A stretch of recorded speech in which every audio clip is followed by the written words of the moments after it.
What's up, everyone? Holy shit. Um, the dichotomy of Seoul. So I think I might be staying next to a red light district or close to one because I met another Korean porn star or ex-porn star or whatever. I talked less because now it's not really new to me anymore. But I just got back from doing my free workout at the public gym in the park, and the cutest thing ever. At the park, there's an old, like 70, 80-year-old Korean couple, like helping each other work out and encouraging each other. And when I came to work out, they even like cleared a little space for me and were like telling me what a good job I was doing in Korean. I had ChatGPT translate it for me. It was the coolest thing ever. It was just like, oh, I Kalinda, look at them. And then coming back, I ran into the porn star, and now I'm kind of wondering if maybe like they work around here and she just had a slow night or some shit like that.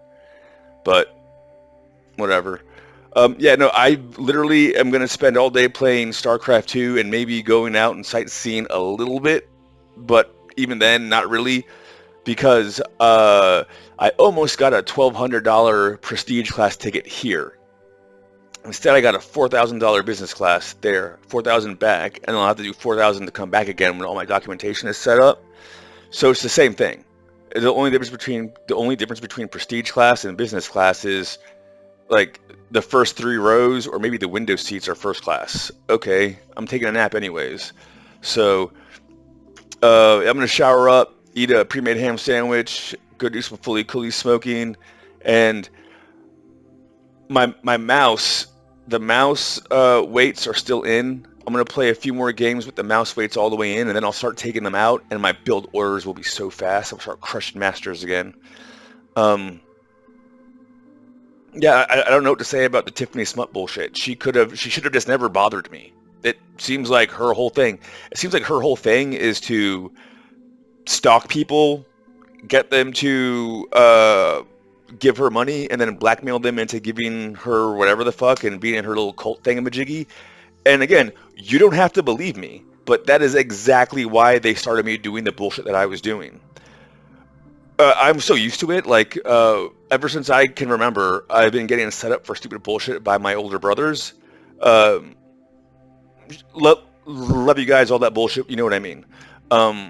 So like I expect it. Like my grandpa was a Marine, a cop. My grandpa was a Marine, an intel agent, and a cop. So that, with being raised as a Mormon, I expect everyone to lie to me. I expect everyone to have a hidden agenda. I expect everyone to do something.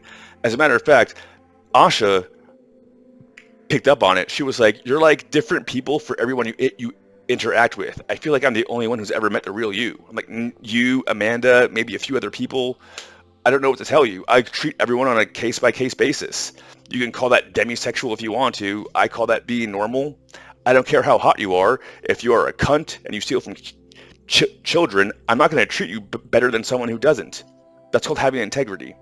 I'll still fuck you because you're hot, but I'm going to treat you like the prostitute that you are, like those hookers or porn stars, whatever you want to call them.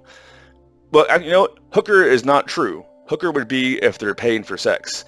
Technically, as a porn star, they're paying for an experience, but I'm just not going to spend money on that.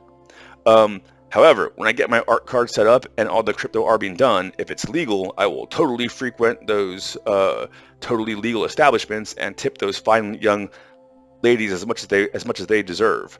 At the same time, look, the only reason, Winter, if it's true that last year I met you on Tinder because I was swiping in Busan on passport mode, and some little girl in short hair was talking to me, and she was 22 years old, and she told me that she thought I was cute, and I told her that I thought she was cute. And then I was like, wait a minute, is this Winter? Because she showed me a picture that was Winter. I still have it. I'm not going to show it because Winter hasn't stolen from my niece. But Winter, the reason why I couldn't pursue you last year, if that was you, was because I needed to get this case against Tiffany at least closed enough to where I could go do other shit. So if you want to hit me up, or not, whatever. You're probably busy too. I don't give a shit. Or if not, whatever. I still kind of have my sights set on Gloria Song when I get my crypto arbing shit done. Or maybe even the Asiana Air girl in Seattle. That would be really, she's cute too. I just don't know how else to say it. other than Tiffany got caught. She's in some cult where they try to blackmail people into doing all kinds of weird shit, and I caught her. I've been doing this shit since I was 17 years old. And I totally understand now why it was this way. It's retarded. It's retarded. Like, um, and this is the thing that I don't understand. I will tell people my flaws up front and be like, this is who I am, take it or leave it, but at least I'm being upfront with you. And they'll all think I'm lying. And then when people lie to you, you will believe them. Like, maybe I shouldn't mention his name, but Brother Thurman. He was like one of the bishopric people in our ward. He was spending tithing money on buying high-end prostitutes and fucking them in the church.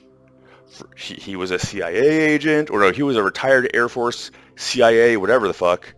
And he was one of the dudes who was like using the police scanner shit to spy on people to tell them God told him and all that bullshit. Like, there's really no right or wrong in the sense of this is what God said and this is what God said not to do. There's morality. There's treat others the way you would want to be treated. There's taking things at face value. There's taking things under consideration and all that bullshit. I really don't know what else to tell you.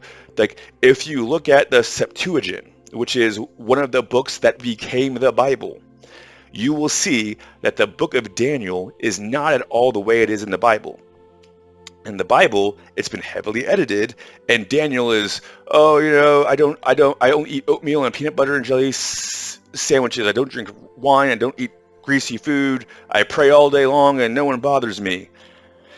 Everyone didn't like me, so they threw me in the pit, and the lions didn't want to eat me, and all that bullshit.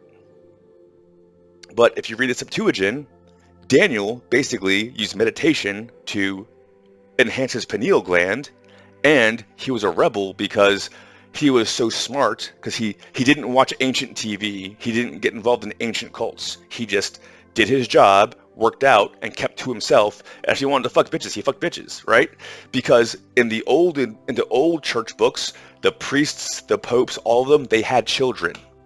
That's how you would pass on the bloodlines and all that bullshit. How much you want to bet Jesus had more than one wife? Because didn't Jesus run away to India, and then Mary Magdalene stayed in Roman area? I think she even went to England or some shit like that. So even to tell me Jesus faked his death using Buddhism, tantric meditation shit, went to India and didn't fuck? Bullshit. Back then, Indo-Greek was where all the freaky, kinky shit was going on. He was having tantric sex until the day he died. He's buried in Kashmir. That's a proven fact. Anyways, there's Buddhist books written by Issa, who is Jesus. But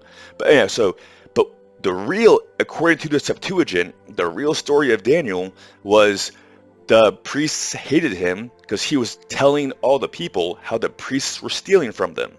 So the priests would go to the temple of Baal, and they would say, if you don't give to Baal, then you're going to be cursed. Okay, they didn't give the Baal, they would release the locusts. They would poison the well. They would release smallpox, the pokey ouch onto the people, right? So one day, Daniel got fed up, said, watch this, and he was like, everyone, they're lying to you. And everyone got mad at Daniel for telling the truth, so he took some ashes from a fire, put them all around the altar of Baal, said, let's come back tomorrow and I will prove to you how they're stealing from you. Then they come back and they see footprints all over the ashes leading to behind the statue of Baal, and there's a hidden chamber that goes right to the high priest's chambers. The people revolt. There's like a little bit of the soldiers put it down. The king is like, fuck, I have to either throw Daniel in the lion's den or all my other advisors. He's like, Daniel, can you really use your pineal gland? He's like, yes. He's like, use your pineal gland to talk to the lions and tell them that if they don't eat you, they can eat all the other ones the next day. So according to Gnostic, all that bullshit, before humans had their DNA tweaked, we were able to mentally communicate with animals. Like the way birds will fly in a formation, all like that. telepathy. Like when there's like a tsunami coming, the animals will feel it, the magnetic shift in the air, and they'll go away. We lost that allegedly when our DNA got tweaked. And the pineal gland is the way to like get it back by decalcifying it. So Daniel spent his entire childhood decalcifying his pineal gland. I think maybe I did on some level. I don't know. Anyone can do it. That would be when you get recruited into Odin bullshit, allegedly. I don't want to get in trouble. Or I don't want to not get paid, I mean. Um, and so they threw Daniel into Lion's Den. He's like, hey guys, I know you're really hungry, but if you eat me, you'll still be hungry. If you wait for a day, you can eat 12 of those assholes and you'll be full. They didn't eat him. The next day, it's a miracle, they threw Daniel in there. I mean, they took Daniel out and threw the other ones in there. Any type of science that is not explained would seem like magic. Any power structure would use that, say God told me, and control the population. That's what religion is. That's what they're trying to do with these cult bullshits. That's what they're doing with Stephanie and all that bullshit, trying to get people to be... They're basically drugging and raping dudes to steal their money, and they're upset they were unable to drug and rape me. They were unable to drug... Like, I knew you guys were spiking the drinks. I just had that much of a tolerance. I've been partying hardcore since I was a child. Don't believe me? Ask anyone who's ever known me. Okay? Then... just you are weird, and I just don't look. You can call me whatever you want to call me. I think it's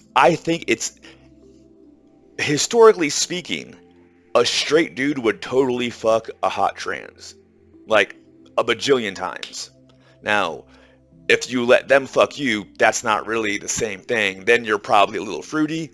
You can argue a little fruity if you fuck the transes, but I guarantee you every single one who says, oh, I would never do that, they jerk off to them at the very least. So people get horny, right? In ancient Roman times, there was no this, that, or the other. There was no genders. There was, do you present masculine or do you present feminine?